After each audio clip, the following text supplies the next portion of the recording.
好多謝各位記者今日出席第六次民間記者會。今日嘅主題係警察濫捕執行私刑，人到寒冬義憤問城。今日主要有4個環節，分別係有播片、中英文發言人同埋問答環節。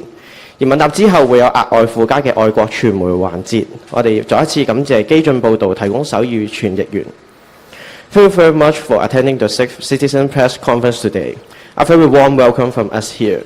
Our theme today is Hong Kong's humanitarian healthcare, the outcry of the water-aiming police brutality and moral corruption. The conference will be divided into 4 parts. We'll begin with the videos, Chinese and English speeches, and we will have a Q&A section. After that, we will prepare our special section tailored for our international journalists here today. We would like to thank Radical HK yet again for sending in their sign language interpreters. We are very lucky to have them with us every time indeed. 咁而家有請中文發言人。大家好，反送中嘅運動咧，由6月9日至今咧，已經持續咗74日。警方屢次咁樣挑戰道德嘅底線，公然喺民居附近、地鐵站入面施放催淚毒氣，由高處瞄準市民嘅頭部射擊，多次咁樣竊取個人嘅資料，縱容黑幫發動無差別嘅恐怖襲擊。喺琴日，警方嘅惡行再添2項：第一，佢對被捕嘅人士使用私刑；第二，再一次咁樣去草率處理將軍澳意圖謀殺無辜市民嘅案件。先講第一樣，喺琴日嘅上晝，民主黨嘅立法會議員林卓廷召開記者會，公開一段喺北區醫院病房入邊嘅閉路電視片段。片段入邊顯示，至少有2名嘅警務人員對一名被捕嘅老翁用私刑去虐待。警員多次咁樣去掌摑老翁，又以拳頭、警棍攻擊其私處。施襲者喺喐手之前呢，戴上手套，明顯係手法純熟，早有預謀。喺有警務人員施虐嘅同時呢，影片入邊顯示有其他嘅警務人員得悉目睹事件，但係咧就冇加以阻止。可想而知，私刑係喺警隊入邊嘅慣常做法，眾人呢係見慣不怪。據了解，老翁係因為醉酒鬧事，而並非因為示威活動而被捕，經已咧遭受到警察咁非人道嘅待遇。我哋唔難想像啊，俾警察多次公開侮辱，甚至以曱甴、非人化相稱嘅示威者喺鏡頭外面所承受嘅酷刑，只會更加殘忍、更加不人道。而且上述嘅行為經已涉嫌觸犯咗香港法例第427章刑事罪行酷刑條例，但係涉案嘅警員呢，暫時只係以襲擊致造成實質身體傷害罪被捕。嗱，如果律政司最後僅以立襲擊罪去檢控涉案警員嘅話呢，就有架空酷刑條例之嫌。港府拒絕履行聯合國禁止酷刑公約嘅責任，公眾咧係可以向聯合國禁止酷刑委員會去投訴嘅。另外，警方喺記者會上面證實，老翁喺受到警員嘅酷刑虐待之後咧，已經馬上透過兒子咧向警察投訴課去作出投訴，但係事隔個多月，警方咧就因為話致電投訴人不果咧，就隨即放棄調查。既冇上門拜訪當事人，亦冇向涉事嘅警員咧深入咁樣去了解。警方咧更加以唔知道病房入邊有閉路電視為一個藉口嚟去拒絕主動搜證，亦都冇跟進到投訴，企圖去推卸責任。可笑嘅係咧，傳媒及後已經馬上指出，其實喺涉事嘅病房外面咧係貼有特別嘅告示，註明此範圍24小時閉路電視錄影監控。可見警方嘅說法毫無可信性。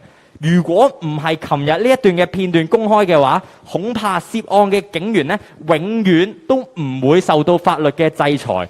以上事件反映警方現行處理投訴嘅機制呢係完全失效，必須成立有公信力嘅獨立調查委員會，以至長遠咁樣去整頓警隊嘅風氣同埋改革監警嘅制度。琴日發生第二件令人哋詫異嘅事呢，就係警方再一次草率咁樣去處理嚴重嘅傷人案件。喺琴日嘅凌晨時分，一名嘅中年男子呢喺將軍澳連儂牆持刀追斬3名嘅市民，其中一名女傷者呢更加一度需要喺深切治療部入邊留醫，情況危殆。嗱，根據現場目擊者反映呢，警方喺到達現場之後呢，態度散漫。最初咧唔單止冇為證人錄取口供，亦都冇去行兇者所居住嘅大廈索取閉路電視，而行兇者犯案時候所着嘅衣物咧，亦都係喺警察離去之後咧，由市民自發洗樓去尋獲嘅咋。香港警察，你作為執法人員，理應秉承政治中立嘅原則，對所有嘅香港人要一視同仁。警方面對示威者嘅時候咧，總係聲稱佢會嚴正執法，但係每當發現疑似撐警人士對平民胡亂無差別咁攻擊嘅時候咧，警方反而屢屢護送施襲人士安全離開。警務人士對於不同政見嘅人士咧，處理嘅手法咧，大相徑庭。我哋亦都為咧警察喺琴日嘅記者會入邊提及警民合作嘅講法咧，感到羞恥啊！咁多嘅市民喺現場係因為警方冇積極同埋及時調查，所以先會去做一個自發嘅行動。事實就係警方再一次嚴重嘅失職，亦都嘗試為佢呢一個咁唔負責任嘅舉動去自圓其說。今日係8月21日，啱啱好咧係721元朗恐襲嘅1個月。元朗一案呢，至今仍然未有任何進展。縱使有多一條清楚顯示施襲人樣貌嘅片段流傳喺網上，律政司呢仍然都係以證據不足為由呢，仍然拒絕對施襲者作出任何嘅檢控。而警方呢，則係以案件仍在調查當中，檢控並非其職責為理由呢，同檢察部門互相推搪。反觀喺728上環衝突發生之後，警務處同埋律政司呢，可以喺短短2日嘅時間內呢，完成搜證，並以暴動罪一個咁重嘅罪名去起訴大量嘅示威者，再一次完美咁樣演繹執法不公、檢控不義。政府咧多次強調香港咧係法治之都，環顧全球，有冇任何一個法治社會係會對無差別嘅恐怖襲擊置諸不理？係唔係支持警察、支持政府暴力鎮壓就可以置法理於不顧呢？正因為呢2個月來多次嘅警黑勾結，警方選擇性執法，縱容黑幫嘅惡行，先導致惡勢力有恃無恐，變本加厲，喺各區公然持刀行兇。民間記者會呼籲政府唔好再冠冕堂皇咁樣以法治作為藉口，掩飾警隊以及問責官員喺過去2個月入邊施展嘅一切暴行，還市民一個交代，還香港人一個公道。民間記者會相信老翁嘅案例呢，只係成場運動嘅受害者嘅冰山一角。當警方冇能力解決社會治安、警員濫用私刑嘅問題等等，市民轉移向可信政黨、團體或者國際組織尋求協助，就係監警制度失效嘅一個表徵。香港政府必須為警隊嘅惡行以及黑社會橫行負上最大嘅責任。送中條例所引發嘅呢場逆權運動，揭露唔同公營機構嘅腐敗，當權者草菅人命，懶理社會狀況。因此民間係會堅持5大訴求，包括全面落實真普選，由根源入手，徹底解決社會問題，不在沉默中爆發，就在沉默中滅亡。各位，我哋不分化、不割席、不篤灰，請你哋為自己以及你哋嘅下一代繼續走上街頭。香港人係絕對唔會對獨裁嘅政權卑躬屈膝。多謝。喺中委發言之後，有片想俾大家睇一睇。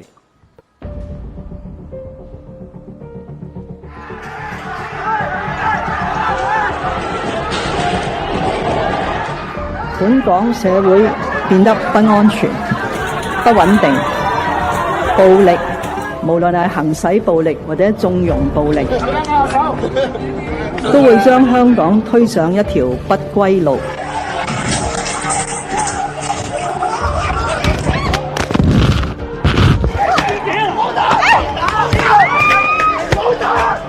立場新聞嘅記者同埋另一位行家係俾大批白衫民眾圍毆。我哋係收到 call， 我哋嚟嘅。究竟要嚟幾耐咧？我睇唔到表啊 ，sorry 啊。我哋刑事偵緝嘅同事咧，就入呢個村咧作咗一個調查。但係頭先當時咧，我都唔見佢哋係有揸攻擊性武器嘅。門牙都甩埋啦！對唔住啊！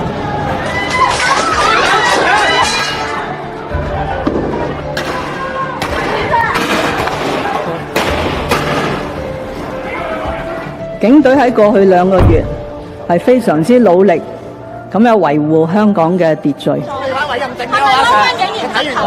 請問你係咪阿 Sir 啊？執法係警隊或者每一位警務人員加入警隊嘅使命。佢哋執法嘅目的只有一個，就係維持香港嘅法治，令到香港繼續係一個安全嘅城市。你哋係咩人啊？做咩啊？如果我哋縱容任何嘅暴力，只會令件事件更加難解決。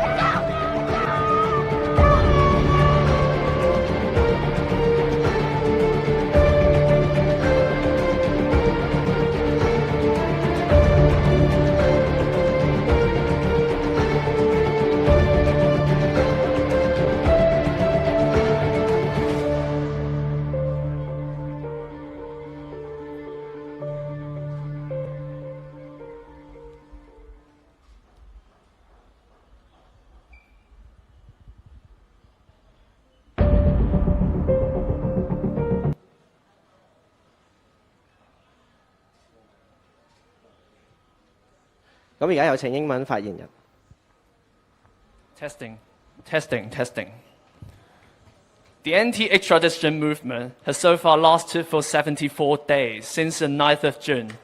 The Hong Kong police force has been repeatedly sought to undermine our moral standings, with smearing campaigns built on disinformation, while themselves blatantly firing tear gas near residential buildings and inside MTR stations, shooting at pedestrians' heads from high altitudes, stealing personal information of the patients over and over again, impersonating protesters for entrapping and fright, and nonetheless conniving with the triads in terrorist attacks. Yesterday, Hong Kong has witnessed yet more misconduct of the police. A CCTV footage of misconduct and lynching towards an elderly under arrest by the police officers who claim to be exercised restraint, and the attempt of investigating a murder case in an irresponsible manner. At the press conference held by the Honourable Mr. Lam Cheuk Ting, a Legislative Council member from Democratic Party, a CCTV footage for a ward in the Northern District Hospital was made public. The video reviewed at least 2 police officers made assaults on an old man under arrest. As clearly seen in the video, the police officers slapped the victim's face for a few times and punched at the genital area of the victim with a baton. While we can see the police officers had intentionally put on gloves before the assaultive action, there was much speculation as if this act was well planned beforehand. Moreover, during the whole event, other police officers watching on the sidelines yet made no attempts to stop these acts whatsoever. What is perhaps the most unsettling part of this incident is that the victim was arrested for drunken behavior, but nothing involved in the protests. We strongly believe if this is how the Hong Kong police force treats a frail, elderly detainee in a non-political incident, one can only shudder how they would have been treating pro-democracy protesters. Those who the police officers have been holding indiscriminate and irrational fury towards, who unapologetically been insulting and dehumanizing as cockroaches. Sure, this single incident caught on camera was just at the tip of the iceberg, and there shall be even more uncaptured. How much more inhumane and torturous abuse are still hidden in the dark? What's even more devastating was how law enforcement twists the law to whitewash its misdeeds. Such acts of these police officers clearly fit the suspicion of constituting torture under the Crimes Torture Ordinance Chapter 427. However, these officers were instead arrested for assaults occasioning actual bodily harm, an offense far too forgiving for what the perpetrators had in fact done to the victim. If that's the case, the Department of Justice insists to press charges for only assault, but not torture to officers. We can no longer be assured the law enforcing clear disregard by the Hong Kong government towards its duties as specified in the United Nations Convention Against Torture and Other Cruel, Inhuman and Degrading Treatment or Punishment. From this incident, we can implicate one more far-reaching importance, that the existing complaints procedures and watchdogs such as the Independent Police Complaints Council, IPCC, on which Carrie Lam was so readily shifting her responsibilities and proving themselves ineffectual at best.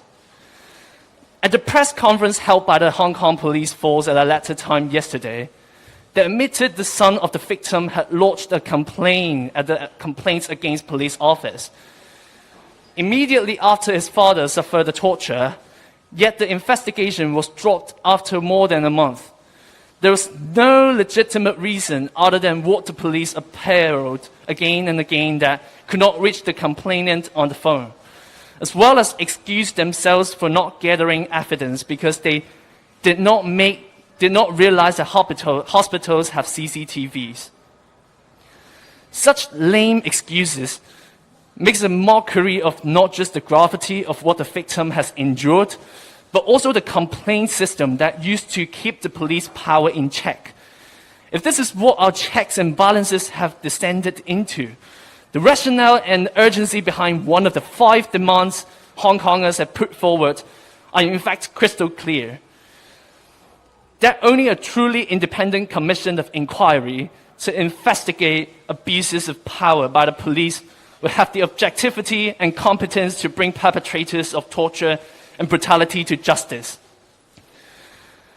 For all the audiences who've been watching the daily press conference held by the Hong Kong police force, the prominent irony of the slogan, "We serve with pride and care," suspending against the blue backdrop, may get increasingly difficult to be ignored.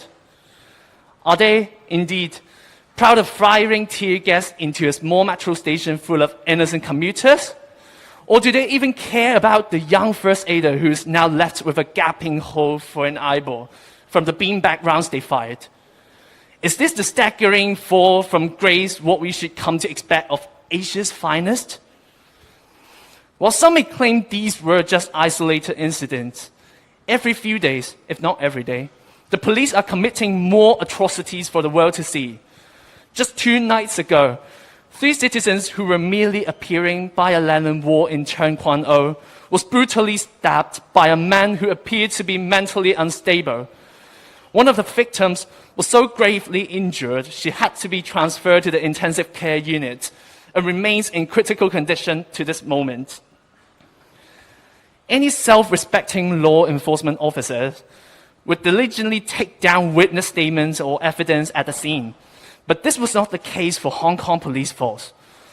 Citizens present at the spot reported the police officers at the scene conducted investigation sloppily and failed to take notes or request CCTV footages to aid the process. What's even more shameful was the local residents taking up the responsibility instead because police failed to do their jobs. The clothing worn by the suspect was found upon searching by the residents. One cannot help but wonder, why? Why each of these officers pocket at least $3,000 each month from taxpayers, but being totally incompetent when duty calls, yet astoundingly efficient when it comes to escorting pro-China demonstrators to safety when they clashed with pro-democracy protesters. Today marks as a day, a month after the indiscriminate terrorist attacks in Yuen Long on the 21st of July. The Secretary of Justice, Teresa Zhang, still offered no update on the case. Despite floods of leaks and footages showing clear faces of perpetrators as evidence circulating on social media, no charges have been placed to date. Although this was because the responsibility of prosecution rests on the Department of Justice, not the police force, but according to what I've mentioned at the press conference, this is completely ridiculous to say the least, given the fact that the Department of Justice and the police force have been working together seamlessly and efficiently just weeks before in pressing riot charges to suspects, some of which were even not against actual perpetrators, but mere passerbys who happened to be in the proximity of Chinese government liaison office. During the incident in Sheungwan on the 28th of July, this is only one of the examples of selective law enforcement and a tendency of different government departments passing the buck between each other, neither of which are sign of an efficient administration that respect the rule of law. It is safe to say that the cases mentioned above are just the tip of the iceberg. Hong Kong citizens seeking help from international human rights organizations is a clear manifestation of lack of trust in the Hong Kong police force, the IPCC, and the government at large. Police brutality is a fact, not a belief. The Hong Kong government must be held liable for the police transgressions alongside with the prevalence of triad terror. The civil disobedience ignited by the anti-extradition bill movement has refuted major moral corruption within public organizations. While those in power rip citizens of their basic human rights and neglect cries of desperation, Hong Kongers must persevere in our 5 core demands, which includes universal suffrage that will uproot systemic and institutional injustices, curing our home from its social conflicts. Our message to the world is deafening in its clarity. We, the people, would rather break out of silence to defend our city than perish with it in silence. United we stand. Hong Kongers shall never bow to an authoritarian regime, and we sincerely hope everyone to stand with us, fighting for the true freedom and humanity. 跟住落嚟，仲有一條片想俾大家睇一睇。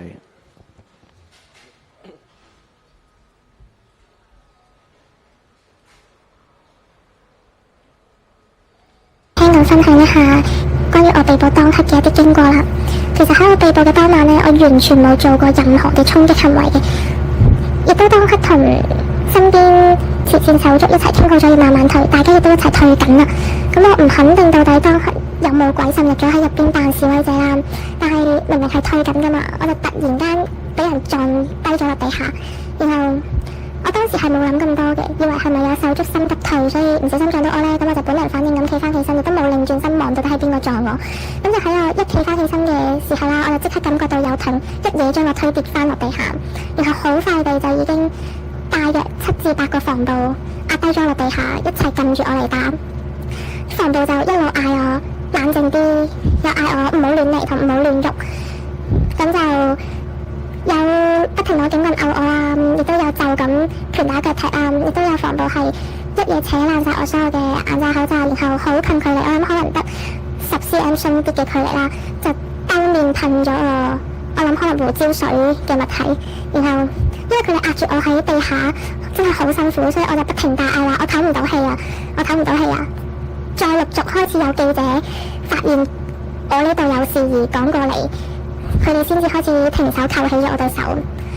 咁佢哋扣起咗我對手之後呢，就同我講話要行一段路去前面俾佢哋手袋。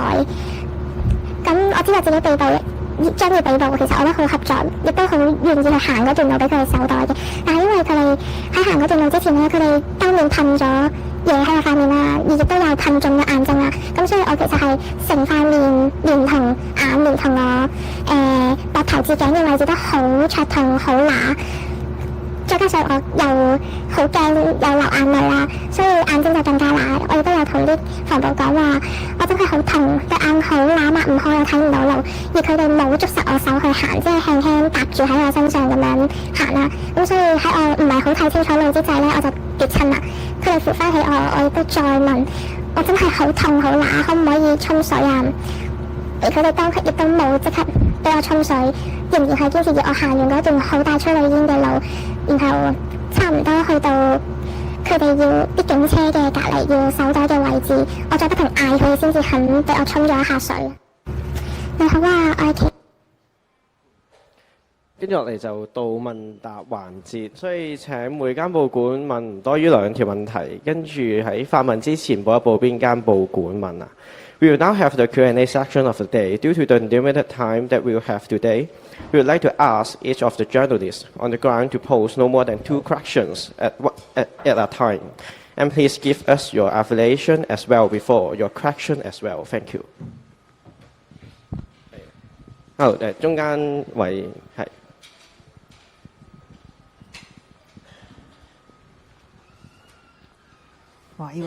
你好，香港01嘅，想問下咧，其實今次事件啦，即係嗰個醉翁嘅事件咧，都反映其實警方之間有互相包庇啦，同埋即係真係有 CCTV 出嚟咁樣先肯做嘢啦。咁擔唔擔心其實之後可能係有更多被捕人士，可能係會被帶到一啲即係真係確保冇 CCTV 嘅人去嘅地方去執行一啲嘅私刑啦，同埋即係喺呢場運動裏面，即係其實多唔多接觸即係有類似經歷嘅示威者啦，同埋啱啱講到即係如果警方冇用呢個嘅酷刑罪咁樣去告嗰個涉事嘅警員嘅話，咁公眾就可以去向聯合國禁止酷刑委員會就投訴啦。咁其實即係如果警方真係冇做到呢一樣嘢嘅話，咁你哋會唔會都考慮咁樣做呢個投訴？同埋想問翻啱啱條片係講緊8月5號嘅示威者。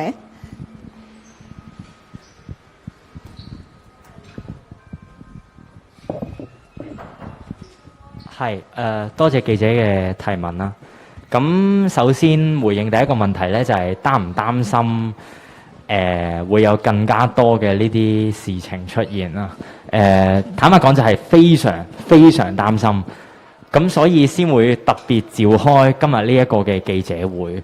首先好希望呼籲警方呢一啲不法分子停止佢哋一切嘅暴行，停止以酷刑對待唔單止係示威者嘅被捕人士啊，甚或乎係其他藍絲又好黃絲又好，只要凡係人俾你拘捕咗，根本你都唔應該去用啲咁樣嘅方法啦，實在太過過分啦。咁所以我希望政府警方可以馬上停止一切呢一啲嘅暴行。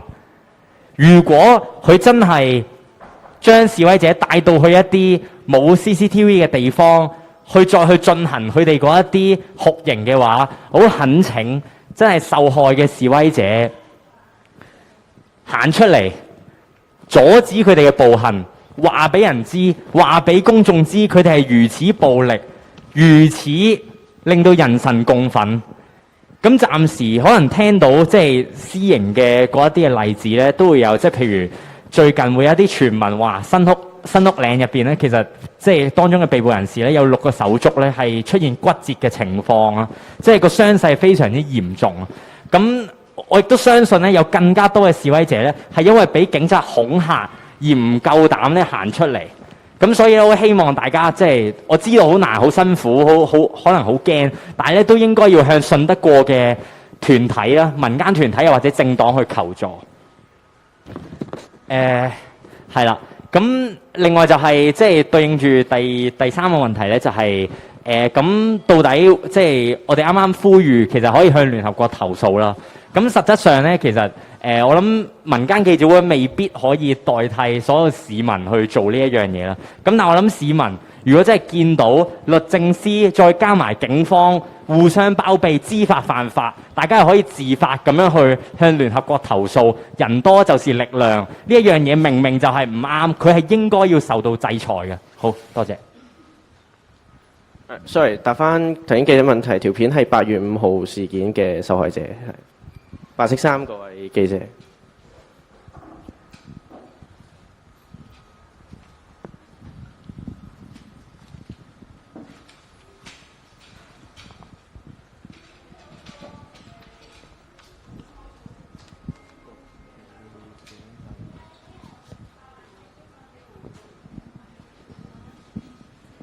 想問翻啦，監警會啦就住今次嘅事件成立嘅即係調查委員會咧，就話其實7月2號之後發生嘅事咧，佢哋都會繼續調查啦，即係叫做擴闊咗佢哋嘅調查範圍。琴日行政長官林鄭月娥咧都話，其實可以考慮咧安排民主派嘅人士咧入翻去個即係調查委員會做翻個委員。其實你哋接唔接受、收唔收貨咧？同埋個原因喺邊度？係咪連民主派都信唔過咧？定係有其他原因咧？唔該。多謝記者嘅提問。咁對於琴日即係林鄭月娥特首嘅嗰一個嘅回應咧，我諗示威者咧係絕不接受，因為我都想藉住呢個機會咧，向大家可能講下監警會嘅問題喺邊一度。首先第一樣嘢就係監警會咧，其實佢係冇一個法律嘅調查權力嘅，而如果佢係需要做一啲刑事嘅調查嘅話咧，其實咧都係需要交翻俾去警察投訴課，而警察投訴課投訴有冇用呢？琴日呢件事我諗大家都睇到㗎啦，警察監守自盜，如果唔係俾人踢爆咗，佢根本連查佢都唔會查。咁所以警察投訴課咧根本就係形同虛設，而監警會咧係冇呢一個嘅調查效力。再講嗰一個嘅成員，即係嗰個成員嘅成分啦。我諗即係大家有眼見嘅都會見到咧，其實而家喺監警會入面嘅人咧，即係絕大部分咧都係親建制派嘅人士嚟嘅。林鄭月娥特首佢話會加民主派嘅議員入去，咁到底係加幾多個咧？加啲乜嘢人咧？其實佢完全冇講過，亦都冇答應過啲乜嘢嘢。嗱，我哋唔係唔相信民主派嘅議員啊，但係民主派嘅議員入到去係咪真係可以做到一啲彰顯公義嘅事情咧？我哋唔知道。更加重要嘅係咧，就算民主派嘅議員入到去都好咧，可能喺入去只不過都係一啲意氣之爭。更加重要嘅其實係成立一個公正獨立，由一啲即係可能係完全即係唔會受政見去影響嘅人牽頭嘅獨立調查委員會，例如可以邀請終審法院嘅大法官等人去委任一啲嘅信得過嘅委員，一啲有公信力嘅委員去做一個獨立有法律地位嘅調查，而唔係林鄭月娥口中所講嗰個形同虛設嘅監警會。多謝。或者補充少許一兩句啦。咁喺監警會嘅過去數字咧，我哋都睇到喺過去嘅年間啦，有多過2000幾宗關於警員使用暴力嘅案件嘅，而當中能夠成功投訴嘅數字咧，只係得個位數嘅啫。咁呢一個係需要我哋好好咁反思一下。多謝。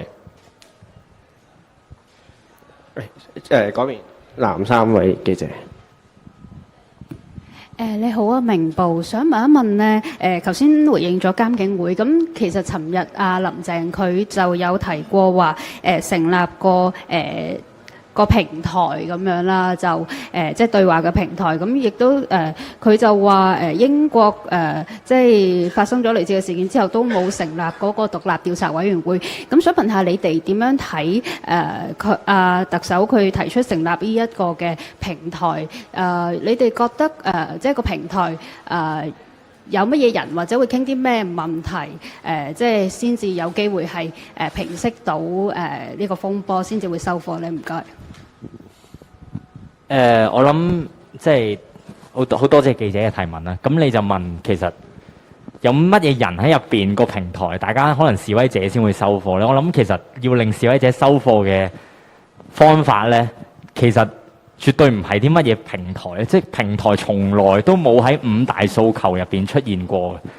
而嗰個所謂嘅平台咧，即係有坊間嘅人士去報道咧，即係有坊間報道咧去指出咧，其實林鄭月娥咧係想可能係去邀請一啲有公信力嘅社會人士，例如可能係唐英年啊，又或者係一啲學校校長等等啦。但問題就係，即係呢一啲社會賢達，到底佢係唔係真係可以代表到每一位嘅示威者咧？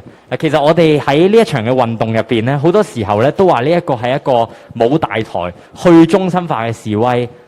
咁所以呢一個嘅對話平台咧，如果根本就唔能夠如實反映示威者嘅訴求嘅話咧，其實只不過係呃緊市民，話政府好似想對話咁樣喎，事實就係諗住以呢一個咁樣嘅平台，求其揾一啲人出嚟去祭旗啊，或者揾一啲人出嚟扮傾咗，就諗住了事，息事寧人。但係事實根本就係，就算你點傾都好，你哋咁樣離地咁樣去傾，拒絕咁樣去回應五大訴求嘅話呢，根本去到個結論就係示威仍然都係會持續㗎。咁所以我懇請政府真係落去示威區努力嘗試一下去聆聽示威者嘅訴求啦，好唔好啊？好多謝記者。係，有冇下一位？前面先。英國衛報嚇，咁有兩個問題嘅，有一個就係、首先就係、即係你哋對林鄭琴日嗰個回應其實都唔係好滿意啦。咁其實即係我諗都睇到過去2個月嚟都好多嘅衝突，嗰個場面都係相當即係驚人。咁其實林鄭嗰個回應係即係大家唔滿意嘅時候，你覺得係嗰個示威會唔會再變翻去嗰個 violent 嗰個傾向？因為其實過去嗰個 weekend 即係好多人都鬆咗一口氣，就冇嗰個clash 喺度。咁會唔會又上升翻有一個 clash？第二個問題就係關於嗰位英國領事館嗰個職員 Simon Chan 嗰個失蹤嘅事件。咁其實你哋有冇即係我諗出過嚟抗爭嘅大家，你哋都要 cover 住塊面咧，咁其實有冇恐懼就係話有咁嘅先例喺度，同埋好多香港人似乎係過關嘅時候都係俾人查電話check 即係問話咁樣。你哋有冇人經歷過呢種情況，同埋有冇即係繼續有個恐懼喺度？首先第一個問題就係林鄭嘅回應係絕對係唔滿意㗎啦。咁你話今個星期示威會唔會變翻即係可能係示威者或者警察又好都會去使用一個武力呢？咁其實我諗上個星期6日即係一粒催淚彈都冇射過，咁其實係真係2個月嚟好難得一見嘅。咁其實你話示威者係咪真係好想用武力去解決問題呢？其實唔係嘅，即係其實大家都好開心。大家見到被捕嘅人數減少，即係大家見到真係可以出嚟行，即係遊行或者集會咁樣都可以表達到訴求，其實都好開心。但係問題就係以和理非嘅方法，103萬人、200萬人、170萬人，政府有冇一個實質嘅回應呢？冇。5大訴求有冇滿足過任何一項呢？冇。每一次講嘅都係顧左右而言他，拒絕直接回應訴求。喺咁樣嘅情況底下，你想示威者點樣去收貨？你想香港市民點樣去收貨？你想200萬人點樣去收貨呢？冇人收貨啊！咁所以今個星期6日即係嚟緊，可能即係會有觀塘嘅示威遊行啊，又或者喺荃青區。會唔會演變成為武力呢？咁我相信好睇當其時示威者嘅臨場判斷，而示威者嘅臨場判斷同埋佢哋嘅反應呢，係因應住政府嘅回應啦，同埋警方喺當其時嘅態度同埋佢哋執法嘅嗰個程度去有所調整嘅。我諗示威即係所謂變成一個相對用比較多武力啊，又或者係即係流血嘅情況呢。其實唔係第一日就係咁樣嘅，而係經過一個好漫長嘅演變，而當中係牽涉咗好多唔同政府嘅不公義、不公道、警察武力咁樣嘅鎮壓，先會導致今時今日咁樣嘅局面嘅。咁所以個責任根本就唔係喺示威者度，所以煩請政府，如果你真係唔想再見到有人傷亡嘅話，馬上回應5大訴求。如果警察你真係唔想再起事端嘅話，麻煩你唔好喺遊行嘅時候就着晒防暴裝備出嚟挑引示威者。多謝。係 sorry， 仲有第二個問題係你哋都關於即係英國領事嘅嗰個職員咁樣啦。咁其實即係首先係好遺憾啦，即係亦都好驚啦。我哋即係作為香港人，因為當初點解市民會反對呢一條即係送中條例？最主要嘅原因就係好驚中國大陸嘅嗰個司法不公，而喺呢一件事英國領事呢一件事上面咧，就馬上咁樣去顯示到作為一個真係一個活生生嘅例子咧，就係、中國內地嘅司法咧的而且確係好恐怖㗎。無啦啦唔見咗個人10幾日係可以聲氣都冇㗎，淨係話刑事拘留，但係乜嘢原因？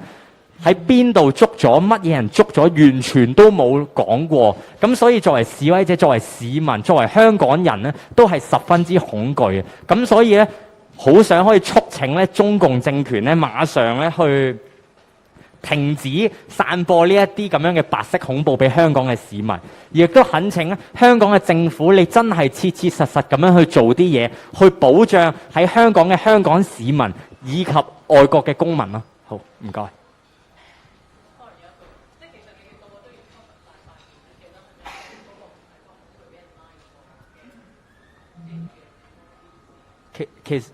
其實即係我諗幾樣嘢啦。第一就係一個好 symbolic 嘅一個象徵性啦，即係我哋喺前線嘅示威者啦，即係喺星期六日遊行嘅示威者，好多時候都會係着咗我哋可能而家着緊嘅裝備，例如戴上口罩啊、黑超啊同埋頭盔等等啦。咁我相信呢一個係一個象徵啦。其次就係咁，其實搞記者會咧唔係犯法噶嘛，即其實唔係犯法。咁所以個問題就係、即係我諗政府其實係真係好想去鎮壓我哋呢一班即係敢於出嚟發聲嘅香港人，但係佢又唔能夠去直接咁樣做。咁其實你都會見到咧，而家香港彌漫咗好多唔同嘅白色恐怖咯，例如黑幫可以肆意周圍去斬人啊，呢啲咁嘅事件啦。所以我哋都好驚，可能真係會影響到自己啊，又或者影響到其他自己身邊嘅人啊。咁所以都會係一種保護自己嘅一種方法啦，係啦。呢邊中間。係，你好，我係蘋果日報嘅，想問翻有關於即係尋日林鄭講嗰個平台嗰一樣嘢咧。頭先聽你回答嘅時候就講到話，其實即係想林鄭落去同示威者傾啦。即係如果佢個平台係落到地同你哋傾，你哋係咪可能有機會作為抗爭者其中一員都有機會去接受咧？咁第二樣嘢就想問翻，其實會唔會擔心就算有呢個平台之後，都好似重蹈好似雨傘運動嗰陣時同學子三即係同學子傾完之後咧，最後乜都冇嘅情況都會出現，擔唔擔心有呢個情況咧？即使如果真係有呢個平台，唔該。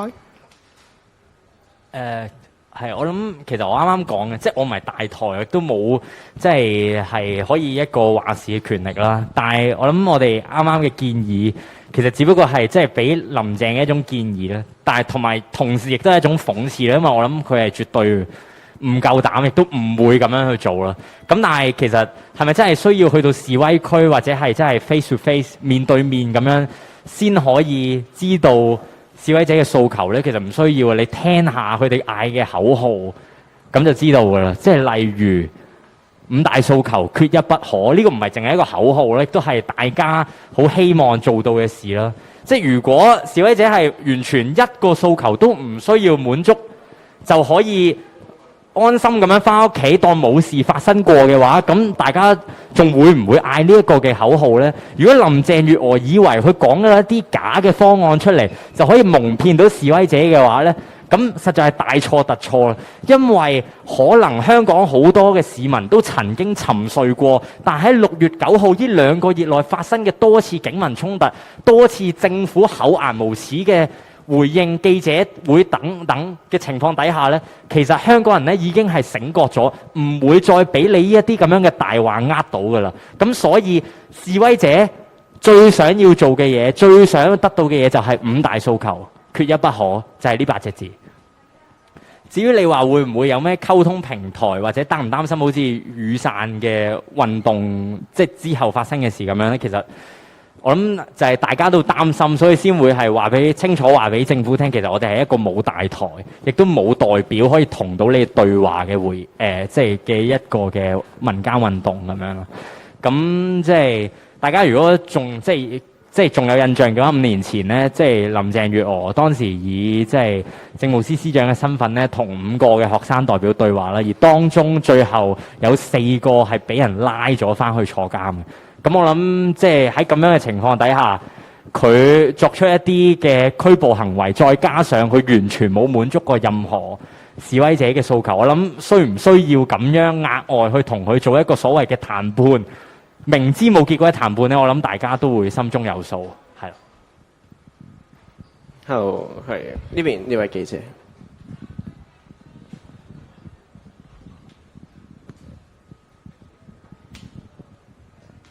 RTHK English News, just a few English questions. I want to ask about reports surfacing today about Chief Executive Carrie Lam meeting some of the people who have suggested setting up this dialogue platform. These people may include some university heads and, well, some of the pro-government figures. So what do you make of this step? Does this kind of tell people that this platform that she's suggesting what direction it is going to go, and is that going to be what the protesters want? And second question, regarding Carrie Lam's track record concerning dialogue, because she has suggested this before when she suggested to talk to students.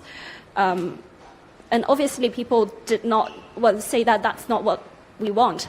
So why do you think she still is repeating and repeating to suggest this in a way to try to calm down protest? Thank you.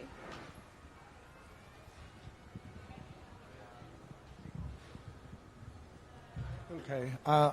Regarding your question,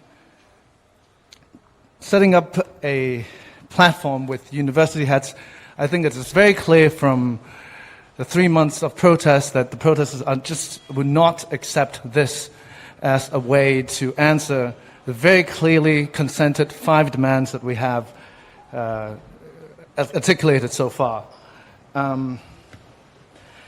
Her track record of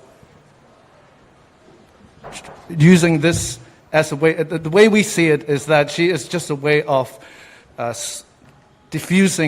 to diffuse the situation, but that's just not going to work. It's just a way to delay, and it's completely insincere, in my opinion, a way to try to diffuse the situation. Our demands are extremely clear, and this is just not the way to do it. Do you have anything to add?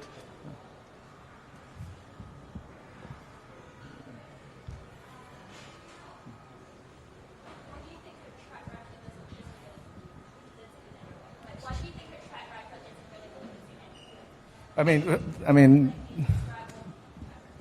her track record is whatever. I mean, every time that we've come out with 1 million people, 2 million people, her response has been extremely insincere and inadequate. I mean, there's very little trust between the community and her. And I think to throw out a platform which is very lukewarm and half-hearted, is very lukewarm and does not meet the 5 demands at all. And there's very little reason for us to trust that she is actually sincere about actually solving the problem in society. Also the testing. Also Carrie Lam's bad track record includes the reckless dissolution of the ranks of protesters 5 years ago when she was still in position as the Chief Secretary of Administration. She used dialogue, I quote, to dissolve and try to capture the student leaders. But this is a leaderless and faceless movement. This is decentralized. That's the reason that we don't want any leaders, because we don't want anyone to be arrested, and we don't want this movement shattered within 1 second when the leader is captured. That's why we know, considering that Carrie Lam's track record is really bad, we will never have a dialogue with her. The dialogue that was just proposed, not proposed, but suggested by Mr. Chan was just an irony. He was satirically expressing that Carrie Lam wouldn't even dare to go down to the protesters' zone to talk with them. This is what we're addressing. Thank you. 有冇記者想提問？後邊。你好 AM730嘅，有兩條問題想問。首先就係咧，見到今晚其實喺元朗西鐵站嗰度有個靜坐行動啦。其實擔唔擔心話今晚可能會再次出現流血衝突啊，或者係一啲衝突嘅情況呢？第二題就係見到有網民咧，其實將8月23號定咗做一個死線，咁樣就話如果政府仲唔回應嘅話咧，會將行動升級啦。咁想問下，其實呢個日期喺抗爭者之間係有共識未嘅咧？同埋具體會有啲咩行動咧？唔該。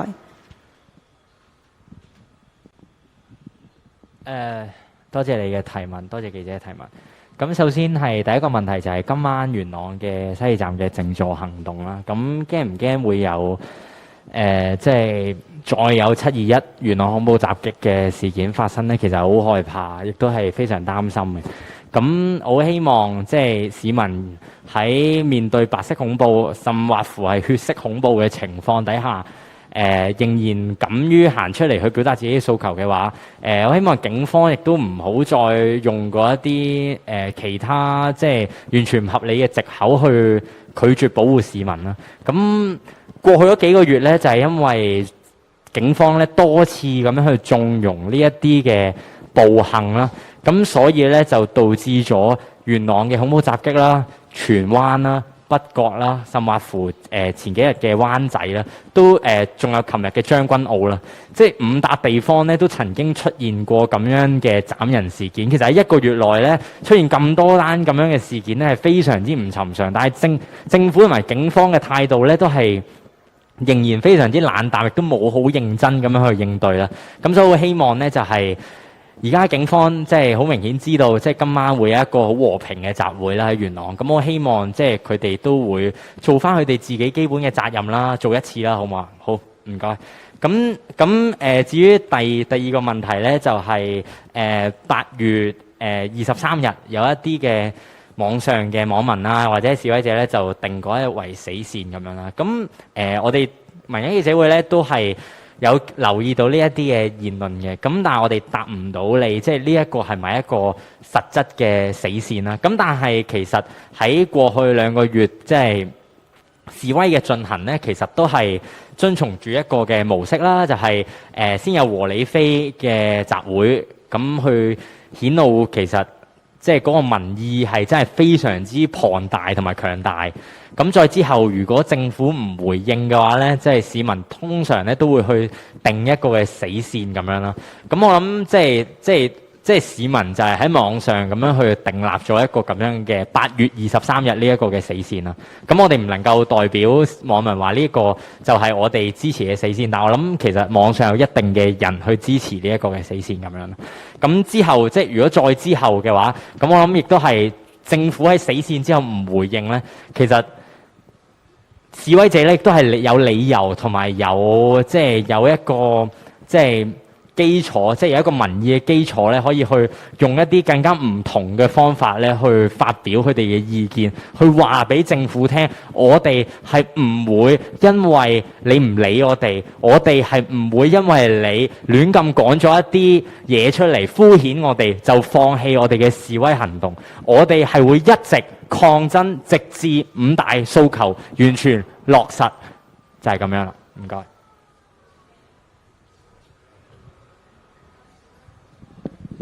東方日報一條簡單問題，想問翻其實如果即係林鄭政府很願意同大家即係民間記者會嘅各位去會面，做一個平台對話平台嘅話，你哋會唔會考慮同佢哋會面去表達個訴求咁樣？唔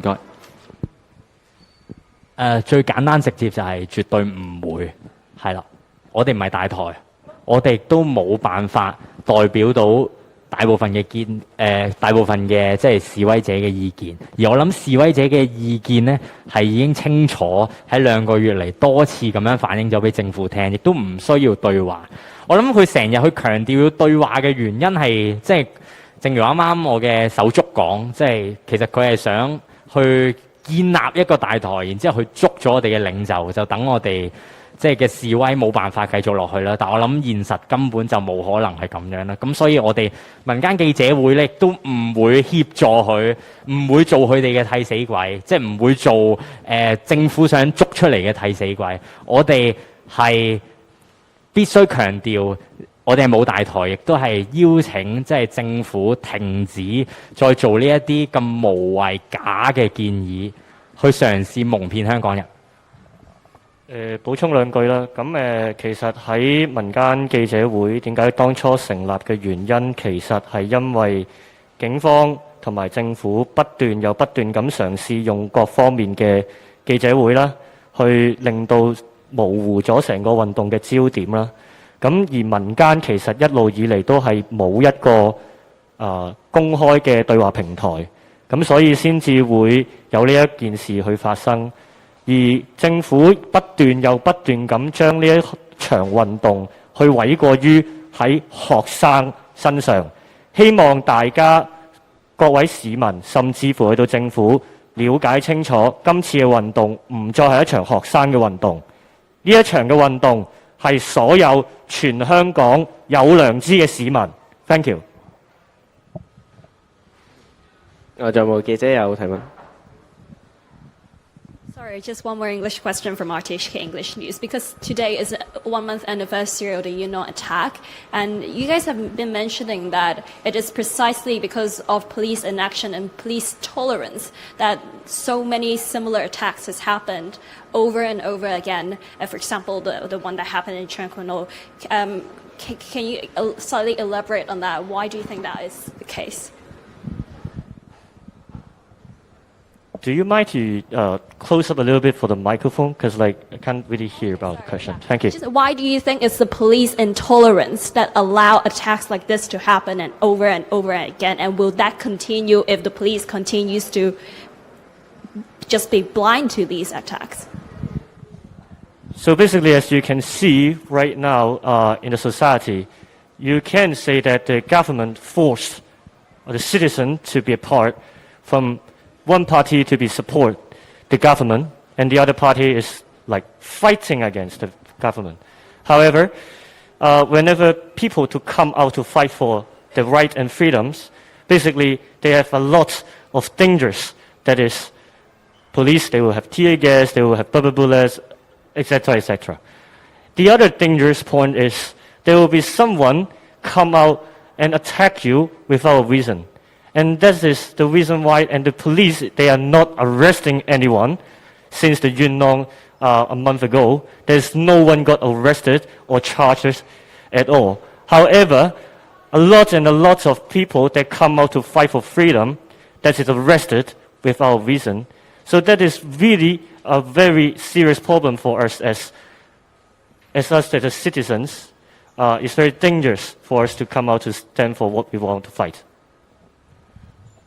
I'll elaborate a little bit. By not arresting people for an entire month, it's sending a signal to the people who are against the protest that they have free rein to basically attack protesters and not have any responsibility.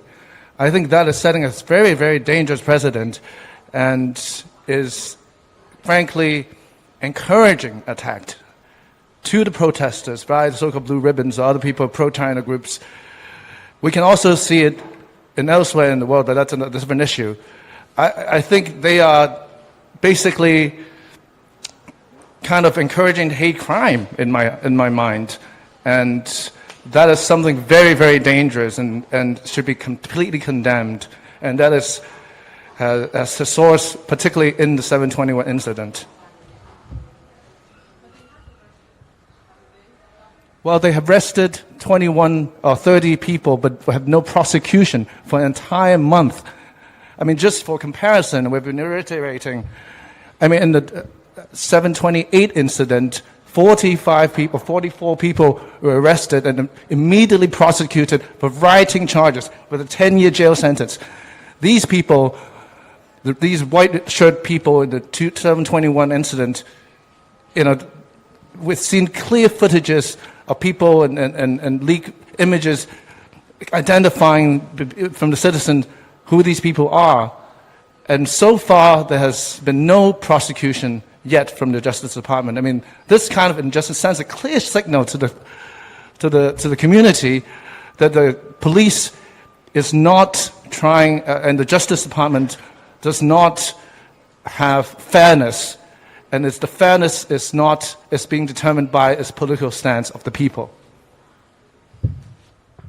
仲有冇記者想問 ？An international journalist want to ask？ 如果冇，我哋今日記者會就到呢度完結啦。多謝各位。